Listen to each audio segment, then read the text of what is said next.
আমার সুপ্রিয় শিক্ষার্থীবৃন্দ, তোমাদেরকে আমার পক্ষ থেকে শুভেচ্ছা জানাই। তোমরা শারীরিক এবং মানসিকভাবে ভালো আছো এই কামনা করি সবসময় খোদার কাছে। এই বিশেষ সময়ে মহামারীকালে পৃথিবী যখন ভাল একটা অবস্থার ভিতর দিয়ে যাচ্ছে, আমরা পৃথিবীর বাইরে কোনো মানুষ নই। আমরা এখানে আছি, সবই ভোগ করছি এবং আমাদের কাজটা হবে সবসময় নিজেকে বাঁচানো। সরকার আমাদের জন্য এত কিছু করছে, অথচ আমরা কতটা সাড়া দিচ্ছি আমি বুঝি না। মানে আমাদের খুব খারাপ লাগে।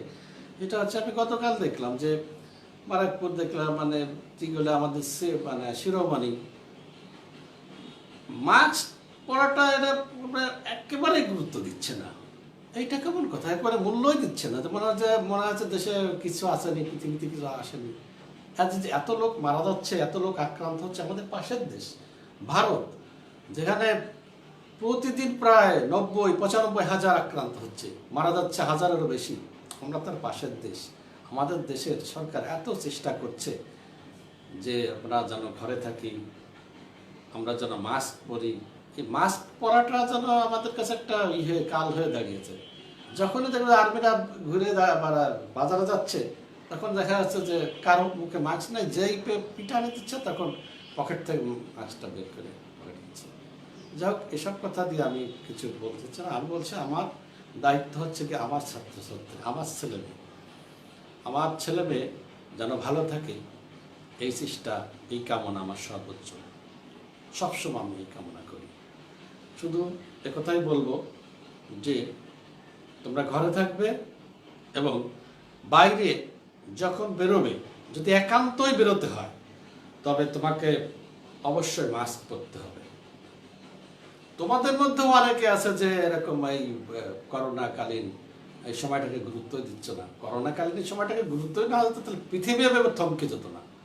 যে পৃথিবীর সব কিছু থমকে গেছে, শিক্ষা থমকে গেছে। শিক্ষা সবচেয়ে বেশি ক্ষতি হচ্ছে।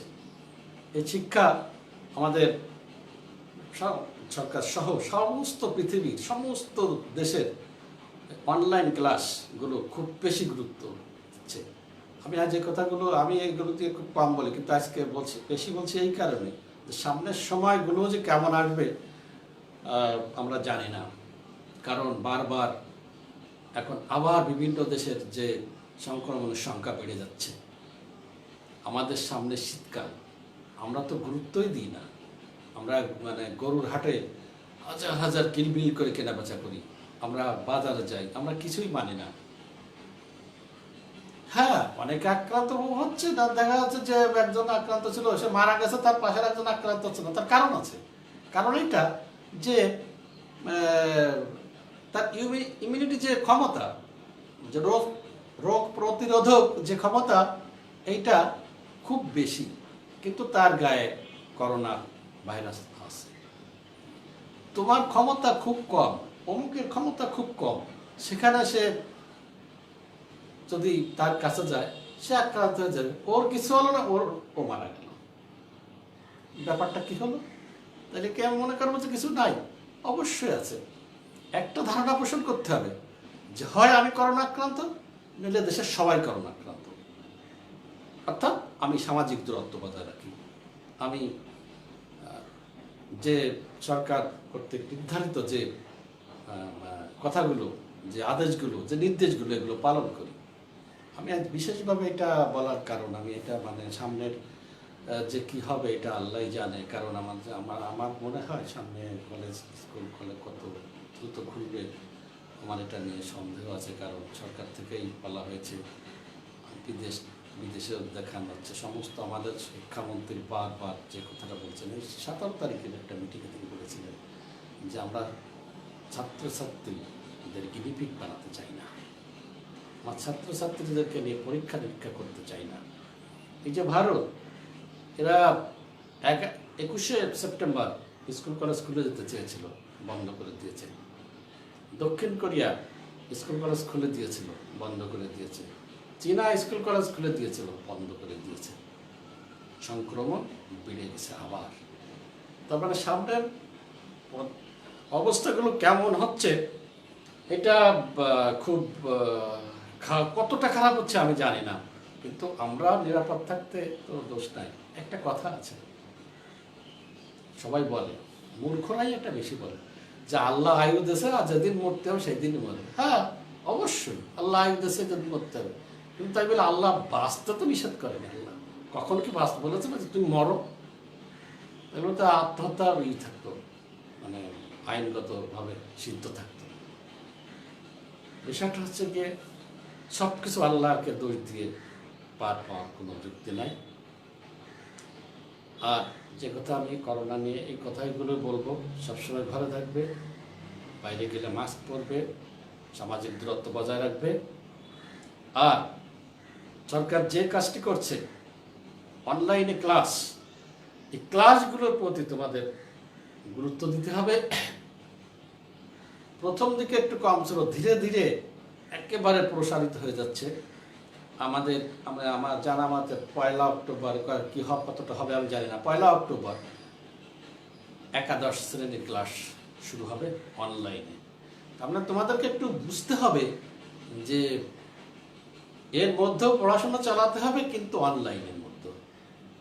একদম বিদেশে আমাদের শিক্ষামন্ত্রী বলেছিল যে আমরা 5 বছর পরে যেটা চিন্তায় ছিল মাথায়, সেটা এখন করতে হচ্ছে এই করোনার কারণে। তার মানে করোনা অনেক কিছু দিয়েছেও কিছু কিছু। পৃথিবীর আবহাওয়া পরিবর্তন হয়ে গেছে, পৃথিবীর আজ প্রায় 500 বছর পিছিয়ে গেছে। অনেক পজিটিভ দিকও আছে, সব কিছুতে নেগেটিভ দিক থাকে না। সব কিছুতেই নেগেটিভের সঙ্গে ইতিবাচক দিকের সঙ্গে, নেতিবাচক দিকের সঙ্গে ইতিবাচক দিকও থাকে। আমরা সেদিকে খেয়াল রাখবো। আর সব থেকে বড় কথা যেটা করা হচ্ছে যে স্কুল অথবা কলেজ অথবা বিশ্ববিদ্যালয় সংশ্লিষ্ট একটা অনলাইন ক্লাস, স্কুল ক্লাসের মতন অনলাইন ক্লাস রুম করা হচ্ছে। এখানে তোমরাও সেখানে সাড়া দেবে, এই আশাবাদ ব্যক্ত করি। এই আশাবাদ ব্যক্ত করে আমি আজকের পাঠে চলে যাব। আমি পাঠে যাওয়ার আগে একটা গল্প বলে নিই। গল্পটা হচ্ছে এরকম যে ছোট্ট একটা কাঁঠাল কিন্তু 2 বন্ধু কিনে আনলো। একটা ছোট্ট একটা কাঁঠাল 2 বন্ধুর হবে না, পেট ভরবে না। তা যে ধুরন্ধর ব্যক্তি সে জিজ্ঞাসা করলো যে ভাই, তোমার বাপ মারা গেল কিভাবে বলো তো? জায়গা জিজ্ঞাসা করলো, কিন্তু খুব সরল, খুবই সরল। সে একেবারে গল্প শুরু করে দিল যে আর বলি না রে ভাই, এ হলো তা হলো, ডাক্তারের কাছে নিলাম, এভাবে বলতেই আছে, গল্প বলতেই আছে। আর ওদিকে যে টাউন যেটা পাজি যেটা, ওরা কিন্তু কাঁঠালের উপর মাইরেই যাচ্ছে, একেবারেই মানে খেয়েই যাচ্ছে। মানে অনেক সময় ধরে গল্প বলে এবার বলছে, এইবার আর একটা কাঁঠাল নিয়ে মুখে দিয়ে বলছে যে তোমার আব্বা কি করে মরলো? তো বললো যে আমার আব্বা পড়লো আর মরলো, তাই আরেকটা মুখে। অর্থাৎ তার সবসময় অন্যের জিনিস নিয়ে নিজের উদর, নিজের স্বার্থ মানে উদ্ধার করা হচ্ছে তার প্রধান কাজ। এই গল্পটা আমি বললাম, এই গল্পটা ক্লাস পাঠ্যের মধ্যে। আর একটা জিনিস বলি, সেটা হচ্ছে গিয়ে এই করোনাকালে দেখো অনেক কিছু কিছু দেশ আক্রান্ত হয়নি, কয়েকটা সামান্য, তারা কিন্তু এই সময় তারা আর্থিকভাবে অনেক এগিয়ে যাচ্ছে, অর্থাৎ তারা নিচ্ছে। এই নেওয়া নিজেকে নিজের উদ্ধার পূর্তি করা, এর একটা ব্যাপার আছে। আর আমাদের যে আজকে যে পাঠ্য, সেই পাঠে পড়তে পারবে। এটা হচ্ছে গিয়ে পরিভাষা। ভাষা, আমরা ভাষাটা কি?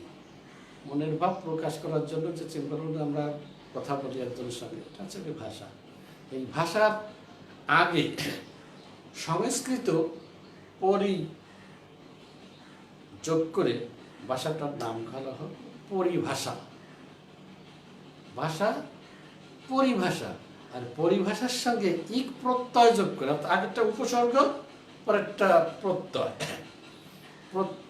উপসর্গ এবং প্রত্যয়। পারিভাষিক, পরিভাষা থেকে, ভাষা থেকে পরিভাষা, পরিভাষা থেকে পারিভাষিক। এই যে পারিভাষিক, এই যে শব্দ, এই শব্দ এটাই আজকে তোমাদের পাঠ্য। তা এরকম পরিভাষাটা আসলে কি তোমাদের মনে হয় জানতে ইচ্ছা করে? পরিভাষাটা আসলে তেমন জটিল কিছু না। বাংলা শব্দের সঙ্গে বিদেশি কোনো শব্দ প্রতিশব্দ রূপে, প্রকৃত রূপে, নির্দিষ্টভাবে যেটা ব্যবহার করা হয় সেটা হচ্ছে কি পরিভাষা। আমরা বলি না যে ইউনিভার্সিটিতে যাব, ইউনিভার্সিটিতে যাব, স্কুলে যাব, স্কুলে যা, এগুলো কি বাংলা ভাষা? এটা কি বাংলা ভাষা শব্দ? না, এগুলো ইংলিশ শব্দ, ইংরেজি শব্দ। অথচ এগুলো আমরা দিব্যি আমাদের শব্দ হিসেবে ব্যবহার করছি। এটা হচ্ছে কি পরিভাষা। বাইরের শব্দ আমাদের ভাষায় একেবারে মানে প্রতিশব্দ, সমার্থক শব্দ না, প্রতিশব্দ হিসেবে ব্যবহৃত হচ্ছে, বিকল্প হিসেবে ব্যবহৃত হচ্ছে। বিকল্পটা আমাদের নিজস্বটা আমরা ছেড়ে দিয়েছি, মূলটা হচ্ছে গিয়ে বাইরেরটা করছি। আমি যেমন বলছি যে স্কুলে যাব, স্কুল কি বাংলা শব্দ নয়, বিদ্যালয়। কেউ কিন্তু বলে না বিদ্যালয়ে যাব, সবাই বলে স্কুলে যাব। এরকম প্রচুর শব্দ আমরা বাংলায় পরিভাষা রূপে ব্যবহার করি, যেগুলো আমাদের একেবারে নিজের মানে কি বলবো, শরীর মনে একেবারে গেঁথে গিয়েছে, যার বাইরে আমরা কোনোভাবে যেতে পারবো না, হাজার চেষ্টা করলেও না। ভারতের একটা টেলিভিশন আছে, সেই টেলিভিশনে তারা চেষ্টা করে সবসময় বাংলা পরিভাষা টোটালি ব্যবহার করে না, শুধু একেবারে 16 আনা বাঙালিয়ানার মতো ব্যবহার করে। আমি তোমাদের সমস্ত ক্লাসে আগে বলেছি, আমি আজ দিকে যাবো না, আজ তোমাদের যেটা বলছি সেটা হচ্ছে গিয়ে যে এই পরিভাষা ইতিহাস অনেক। একটু পিছনে যাই, সেটা হচ্ছে গিয়ে এই যে বৈদিক ভাষা, বৈদিক বেদ, হিন্দুদের যে পুরাণ, এগুলো হচ্ছে বেদের ভাষায় রচিত। এই বেদের একটু যদি আমরা পিছনে যাই, পরিভাষার একটু সামান্য সম্পর্কে কিছু জানতে পারবো। সেটা হচ্ছে গিয়ে বেদ হচ্ছে গিয়ে একেবারে ঈশ্বর প্রদত্ত যে ভাষা। এটা মনে করতো যে আর্যরা করলো কি, এই দেশে এলো, হিন্দুস্তানে এলো, এসে এদেশের মানুষকে পরাজিত করলো, পরাজিত করে এদেশের মানে রাজা সেজে গেল, এদেশের হর্তাকর্তা সেজে গেল। অর্থাৎ তারা যা বলছে তাই। তারা প্রথমে ঘোষণা দিল অষ্টাদশ পুরাণানি রামস্য চরিতানি চ ভাষায়ং মানব সুত্তা রৌরবং নরকং ব্রজত। অর্থাৎ তারা বলল যে এই বেদের ভাষা যদি স্থানীয় ভাষায় কেউ অনুবাদ করে, তার স্থান হবে আজীবন রৌরব নরকবাস। তাইলে নিশ্চয় স্থানীয় লোক সেটা অনুবাদ করবে না। যেমন আমি তোমাদের মুসলমানদের হিসাবে বলছি, যদি বলে দেওয়া হয়, যদি কোনো আলেমরা বলে দেয় যে কোরআন বাংলা অনুবাদ করা যাবে না, কোরআন বাংলা অনুবাদ করা যাবে না, এই কথা যদি বলে দেয়, তাহলে কেউ কোরআন অনুবাদ করবে, তাহলে কোরআন কি হবে? কোরআনের ভাষা কি আমরা বুঝতে পারবো? ওই মৌলবী যা হবে তাই, ওটাই কোরআন হবে। ওই সহিংসের মতন যে এক মৌলবীকে দিয়ে ওয়াজ করানো, মানে বাড়িতে নিয়ে এসে কোরআন পাঠ করানো হচ্ছিল। তা প্রথমে জিজ্ঞাসা করলো যে কি দিয়ে কি, মানে স্ত্রী জিজ্ঞাসা করলো কি খাওয়া বলো তো। তা বলছে ওরা যা খাওয়ায় সবই আন্ডা মান্ডা সালাদিস কেন দিকে। তো উনি ওই সুরে ওখানে বলছে এটা কিন্তু স্রেফ গল্প, মাহফিলে মিলাদ মে আন্ডা উন্ডায় কাজ হবে না, মুরগি একটা লাগবে। এটা যদি বলা হয় তাইলে অবস্থাটা কি হবে? তার মানে ওরা যা বলবে সেটাই। কিন্তু যখনই কোরআন বাংলায় অনুবাদ হয়েছে, তখনই আমরা বুঝতে পেরেছি যে আসলে কোরআনের মধ্যে কি কি আছে, কি কি আদেশ আছে, কি কি উপদেশ আছে। সেরকম বৈদিকরা যখন এটা ঘোষণা দিল, তখন দেশের লোক কিন্তু এটা আর করল না। এর পরের কথা হচ্ছে কি, কখনোই সেটা সম্ভব নয় যে আমরা আমাদের একটা ভাষা আছে, আমরা অল্প সংখ্যক, আমরা সাধারণ মানুষকে বলে প্রাকৃত জন, এই প্রাকৃত জনদের সঙ্গে আমাদের কোনো সম্পর্ক থাকবে না, অসম্ভব, এটা কখনো হয় না। সম্পর্ক হবে। এই জন্য অনেক বছর ধরে আর্যরা তাদের ভাষা কথা বলতে লাগলো, কিন্তু স্থানীয় লোকও কিন্তু কথা বলতে লাগলো। যেমন আমরা বলি স্কুল, ওখানে পরে আসছি। এই যে বেদের ভাষা, অনেক দিন পরে এই প্রাকৃত মানে সাধারণ মানুষের সঙ্গে মিশে এই যে প্রাকৃত ভাষা একটা জগা খিচুড়ি ভাষা পরিণত হলো। এই যে এই দুইটা মিলে একটা জগা খিচুড়ি ভাষায় পরিণত হলো। তখন ঠিক পাণিনি এবং পতঞ্জলি নামক দুইজন বৈয়াকরণিক মনে করলেন যে এটা বাবা, বেদের ভাষা তো নষ্ট হয়ে গেল, বেদের ভাষা তো ধ্বংস হয়ে গেল, বেদে এখন কি করা যায়? আচ্ছা, মানুষের কাছ থেকে মানে মানুষের সংস্কার করে মানে যে তাদের কাছ থেকে সংগ্রহ করে বেদের ভাষা সংগ্রহ করার চেষ্টা করা হলো। অর্থাৎ বেদ এবং প্রাকৃত জল এদের মিলিত যে শব্দ, মিলিত যে ভাষা, এর থেকে মূল বেদের ভাষা সংস্কার করা হলো। এবং সংস্কার করে যে একটা ভাষা হলো সেটা হচ্ছে গিয়ে সংস্কৃত। সেই ভাষার নাম সংস্কৃত ভাষা। অর্থাৎ এই হচ্ছে গিয়ে একটা উদাহরণ। এই একটা উদাহরণের থেকে আমি তোমাদের এইবার বলবো যে বাংলাদেশ নয়, ভারতীয় উপমহাদেশ। কারণ বাংলাদেশ ভারতীয় উপমহাদেশ এক ছিল। যেমন আমরা এখন সার্কভুক্ত যে দেশগুলো, একটা দেশ ছিল যেটাকে বলা হতো হিন্দুস্তান, মানে ভারতীয় উপমহাদেশ। এখানে বারবার বিদেশিরা এখানে আক্রমণ করেছে, বিদেশিরা বারবার এদেশে এসেছে। তোমরা জানো গজনীর সুলতান মাহমুদ 17 বার ভারত আক্রমণ করেছিল এবং এখান থেকে সম্পদ নিয়ে গেছিল। ইব্রাহিম লোদি নয়, ল্যান্ড যেন আমার মনে নাই, ঠিক ইতিহাসের স্যাররা ভালো জানে। তা তিনি ওরকম বারবার পারস্য থেকে নাদির শাহ এসে দেশে আক্রমণ করেছিল। অর্থাৎ এ দেশের সম্পদের প্রতি আকৃষ্ট হয়ে বিভিন্ন সময় বিভিন্ন দেশের লোক এভাবে এসেছে, এখানে থেকে গেছে। এদেশের আবহাওয়া, এদেশের সব কিছু দেখে তারা মুগ্ধ হয়েছে এবং এদেশে বসবাস করা শুরু করেছে। অর্থাৎ হয়েছে কি, ফলাফল কি? ফলাফল তারা এদেশের অধিবাসী হয়ে গেছে, তাদের ভাষার সঙ্গে আমাদের ভাষা মিলে গেছে।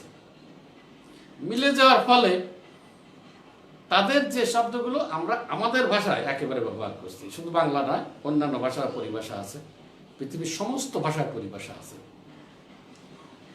ভাষা পরিভাষা কোনো সাধারণ কোনো জিনিস নয়। পরিভাষা হচ্ছে গিয়ে নিজের ভাষাকে সমৃদ্ধ করে। পরিভাষা যে কোনো ভাষাকে সমৃদ্ধ করে। অর্থাৎ শব্দ, প্রচুর শব্দ মানে আমরা পেয়ে যাই। যে ভাষা যত প্রতিশব্দ, সেই ভাষা তত সমৃদ্ধ। আমরা জানি গ্রিক ভাষা, ল্যাটিন ভাষা, এই ভাষা কিন্তু অনেক সমৃদ্ধ। আমরা সেই তুলনায় একেবারে শিশু। পরিভাষাটা হচ্ছে কি আমাদের খুবই জরুরি। সমস্ত ভাষাতেই পরিভাষা আছে, বাংলা ভাষায় পরিভাষা আছে। এটা মূলত 1776 খ্রিস্টাব্দে পরিভাষা রয়েছে হিন্দু এদের মাধ্যমে। এরা পরিভাষাটা কিভাবে এলো, কিভাবে বলো, কারা কোনটা পরিভাষা, এটা তারা উপস্থাপন। এরপর আমাদের দেশে, আমাদের বাংলা 1893 সালে বাংলার যে প্রতিশব্দ সেটা হচ্ছে গিয়ে বঙ্গীয় সাহিত্য পরিষদ, ফেলিক্স কেরি এবং সর্বশেষ সুনীতি কুমার চট্টোপাধ্যায়। এরা আমাদের পরিভাষা নিয়ে অনেক গবেষণা করেছেন, বাংলা পরিভাষা নিয়ে। বাংলা ভাষায় কি কি ভাষা এসেছে, কোন কোন ধরনের পরিভাষা এসেছে, এই পরিভাষাটা যারা যত সময় যতদিন এদেশে থেকেছে তারা তাদের ভাষাগুলো আমাদের ভাষার সঙ্গে মিশিয়ে দিয়ে গিয়েছে এবং সেগুলো আমাদের ভাষা হয়ে গিয়েছে, আমাদের পরিভাষা হয়ে গিয়েছে। পরিভাষা বললে আমরা ভাষাই বলে বলি। যেমন তোমাকে যদি বলা হয় যে চিনি, তুমি মনে করবে যে চিনি বাংলা শব্দ। চিনি কি বাংলা? চায় কি বাংলা? অবশ্যই না। এগুলো হচ্ছে কি চাইনিজ শব্দ, এটা বাংলায় পরিভাষা তৈরি করেছে। যেমন আনারস বাংলা নয়, তারপর আদালত বাংলা নয়। এরকম অনেক শব্দ আছে যেগুলো বাংলায় পরিভাষা শব্দ তৈরি করেছে। ওলন্দাজরা ছিল, ডাচরা ছিল, এই দেশে যত সময় সিরাজউদ্দৌলা যখন আমাদের নবাব ছিলেন তখন ওলন্দাজরা ছিল আমাদের সঙ্গে, ফার্সিরা ছিল, ফরাসিরা আমাদের বন্ধু ছিল তখন। তাদের ভাষা কিন্তু ফরাসিদের ভাষা ফ্রেঞ্চ, ফ্রেঞ্চ ভাষাও কিন্তু আমাদের ভাষার মধ্যে ঢুকে গেছে। অনেক যারা যারা এদেশে বসবাস করেছে, যারা যারা এদেশে এসেছে, তাদের ভাষাগুলো আমাদের ভাষার সঙ্গে মিশে একেবারে এই ভাষা তৈরি হয়ে গিয়েছে। সবথেকে যেমন ধরো বাংলা ভাষায় যে পরিভাষা থেকে আগে বললাম যে ভাষা সংস্কৃত উপসর্গ যোগ করে হলো পরিভাষা, এবং এই পরিভাষার সঙ্গে ইক প্রত্যয় যোগ করে হলো পারিভাষিক। ভাষা, পরিভাষা, পারিভাষিক, এই পারিভাষিক শব্দ, এই পারিভাষিক শব্দগুলো এলো থেকে, এলো চীনা থেকে, চৈনিক, এলো ওলন্দাজ থেকে, এলো হিন্দি থেকে, এই হিন্দিটা একটু কম আছে, এলো ফার্সি থেকে, এলো আরবি থেকে, এলো ইংরেজি থেকে। ইংরেজির পরিভাষা হচ্ছে কি আমাদের ভাষা সব থেকে বেশি। এর কারণ সম্ভবত তোমাদের বোঝা উচিত, বা একটু মাথা কাটালে বুঝতে পারবে যে ইংরেজরা এদেশে প্রায় 200 বছর রাজত্ব করেছিল। একটা দেশে যদি বিদেশিরা এসে 200 বছর থাকে, তারা আমাদের শিক্ষা, সাহিত্য, সংস্কৃতি সর্বত্র একেবারে মিলে যায়, একেবারে একাকার হয়ে যায়, একাকার হয়ে যায়। এবং তাদের শব্দ আমরা গ্রহণ করি, আমাদের শব্দ তারা গ্রহণ করে। ইচ্ছা করলেও তুমি সেটা বাদ দিতে পারো না। যেমন তুমি কি যে খাট, খাট, খাট, কট, যে চেয়ার, যে টেবিল, এর বাংলা কি বলবে? চেয়ারের বাংলা কুরসি। কেউ কি বলে কুরসি? যে একটা কুরসি এনে দাও? বাংলাদেশের এমন কোথাও দেখাতে পারবে যে কেউ বলে যে একটা কুরসি এনে দাও? যেমন খাট, কট, সেটা সবাই কটকেও অপভ্রংশ শব্দ ব্যবহার করে। খাট কি বাংলা? চৌপায়া। কেউ কি বলে যে আমি চৌপায়া বানাবো? অবশ্যই বলে না। অর্থাৎ আমাদের পারিভাষিক শব্দ হিসাবে যে দেশের যে ভাষার শব্দ সব থেকে বেশি গৃহীত হয়েছে সেটা হচ্ছে গিয়ে ইংরেজি ভাষা। ইংরেজি ভাষা থেকে আমাদের অনেক শব্দ গ্রহণ করতে হয়েছে। যেমন অ্যাডহক নিয়োগ দাও। অ্যাডহক নিয়োগ দাও মানে কি? অ্যাডহক কি বাংলা? নিশ্চয়ই না। অ্যাডহক মানে তদার্থ, সেই রূপ। কেউ কি বলে, যখন বলে যে জাস্ট কোট, কেউ বলে কি বলবো পানিশমেন্ট দাও, এখন কি শাস্তির থেকে পানিশমেন্ট শব্দটাই যেগুলো একটু একটু কম ছিল সেগুলো কিন্তু এগিয়ে আসছে। সময় যাচ্ছে, গ্লোবালাইজেশনের কারণেও পরিভাষা তৈরি হয়। গ্লোবালাইজেশনের কারণে আরো পরিভাষা তৈরি হয়। যেমন নতুন নতুন আমাদের কি মোবাইল, কম্পিউটার, মোবাইলের মধ্যে কিন্তু অনেক পরিভাষা আছে। যেমন ডিভাইস, ডিভাইস একটা পরিভাষা। প্রতিটা ক্ষেত্রে নতুন কিছু আবিষ্কার হলেও তার পরিভাষা তৈরি হয়, কারণ এটা আমাদের না, এটা বাইরে থেকে আসছে। বাইরে থেকে আমরা ওইটাই ফেসবুক, ফেসবুক এটা কি বাংলার? এটা কি বাংলা? নিশ্চয়ই বাংলা না। অর্থাৎ মোবাইলে যে যে জিনিসগুলো আসছে ওর একটাও বাংলা নয়। আর আমরা যদি বাংলা এটা সেট করি তাও আসলে ঠিক ভালোভাবে বুঝতে পারবো না। এই জন্য আমরা ওটাকে ইংলিশে রাখি এবং ইংলিশের যে শব্দগুলো, যে পরিভাষাগুলো, এই পরিভাষাগুলো আমরা ব্যবহার করি।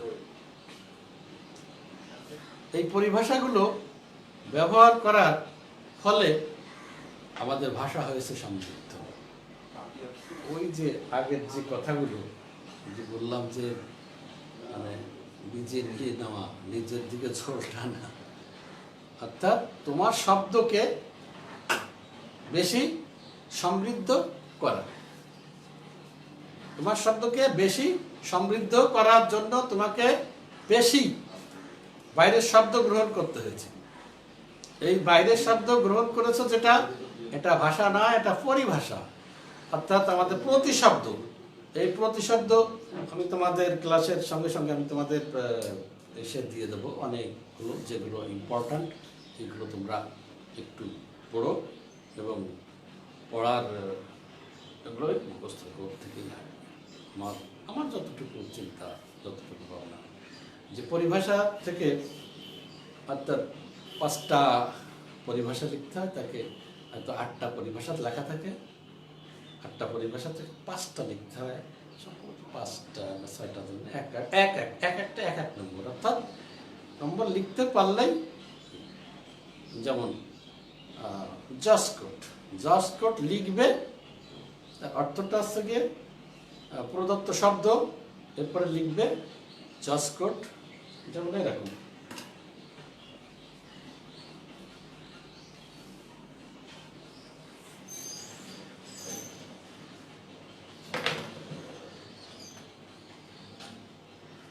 লিখবে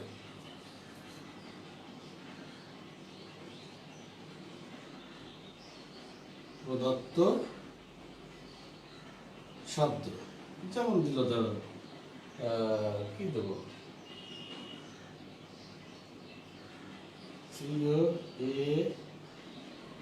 COART, কোট, অর্থ।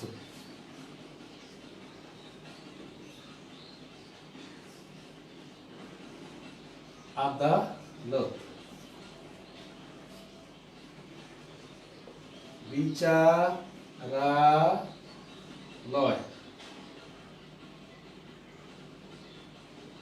বিচারালয়, অর্থাৎ এটা তোমাকে এরকম ভাবে প্রদত্ত শব্দ দেওয়া থাকবে, যেটা অর্থ, সেই অর্থটাই তুমি লিখবে। যেমন আরো অনেক শব্দ হতে পারে, যেমন আসতে পারো, যেমন এটা দিল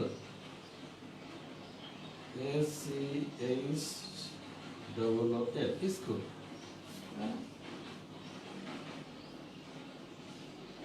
বিদ্যালয়, এইরকম প্রদত্ত শব্দ লিখবে, এরপর অর্থ, শব্দের অর্থ লিখবে। এটা লিখলে এক একটা তুমি এক নম্বর পাবে। সেক্ষেত্রে আমি যে এইগুলো তোমাদের দিয়ে দিব তোমাদের পেজে, তোমাদের অনলাইন ক্লাসে, এইগুলো তোমরা সবগুলোই পড়বে, এগুলো পড়বে, আরো বেশি বেশি পড়বে। এখানে একটা দেওয়া যায়, সেটা তোমাদের জন্য, সেটা হচ্ছে কি, তুমি যদি মনে করো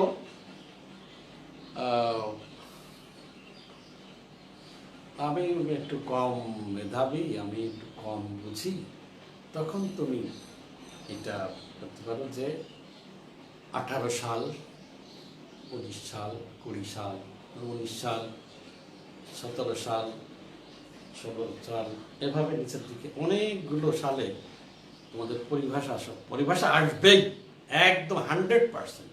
এই পরিভাষা তোমরা এটা নেবে। এই পরিভাষার জন্য যে তোমাকে যে কাজটি করতে হবে, এই মুখস্থ করতে হবে। পরিভাষা মুখস্থ ছাড়া আর কিছু নয়, কিন্তু আরেকটা হতে পারে, সেটা হচ্ছে সংজ্ঞায়িত হয়, পরিভাষা কাকে বলে, কিভাবে পরিভাষার সৃষ্টি হয়। ব্যাস, এই প্রশ্ন লিখতে পারলে পাস, অথবা নিচে লেখা থাকবে, অথবা নিম্নলিখিত পারিভাষিক শব্দের গুলোর অর্থ লিখো।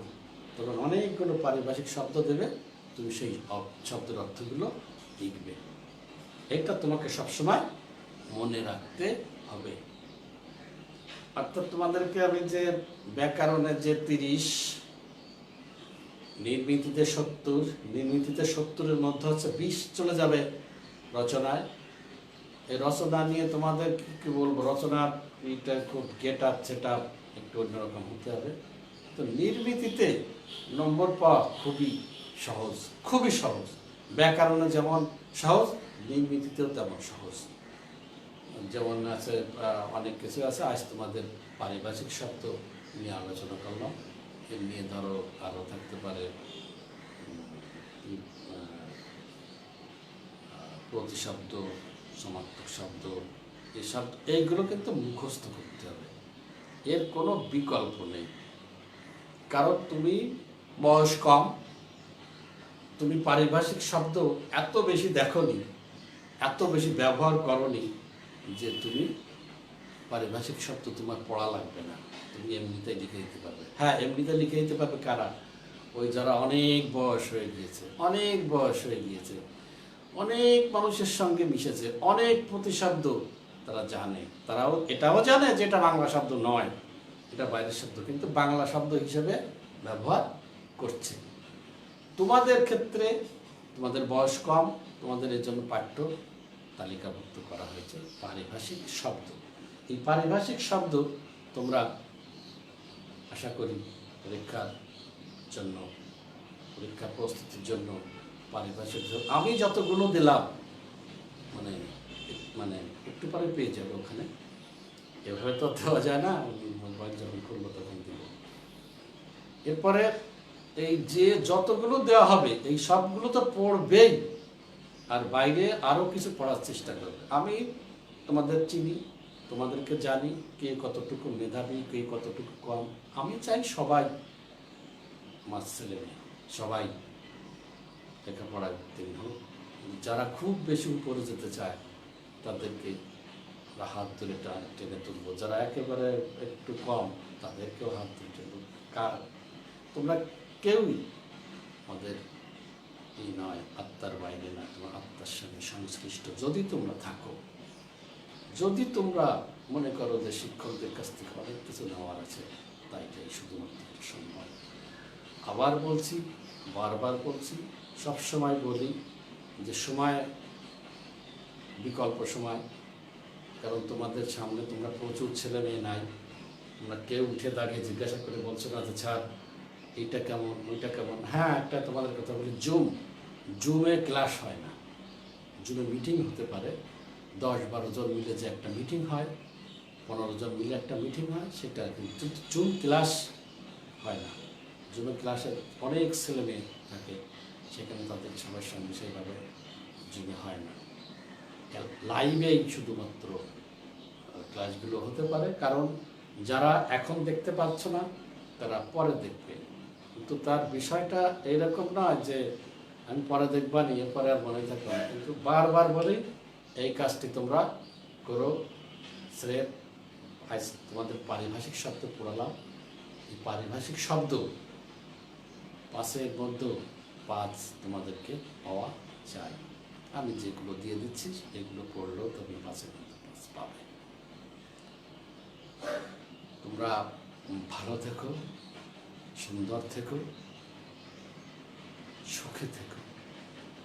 আমাদের কাছ থেকে তোমাদের সবসময় দোয়া, আমাদের কাছ থেকে তোমাদের জন্য শুভেচ্ছা কামনা। তোমরা আমাদের জন্য দোয়া করো, আল্লাহর কাছে দোয়া করো যে এই কঠিন সময় চলে যাক, আমরা আবার স্বাভাবিক অবস্থায় ফিরে আসি, আবার আমরা একত্র হই, আবার কোলাহলে ভরে উঠুক স্কুল কলেজের আঙ্গিনা। এভাবে চলা আসলে খুবই কঠিন। আল্লাহ সেই দিন আমাদেরকে এনে দিক, এই কামনা করে আজ তোমাদের কাছ থেকে বিদায় নিচ্ছি। খুদা হাফেজ।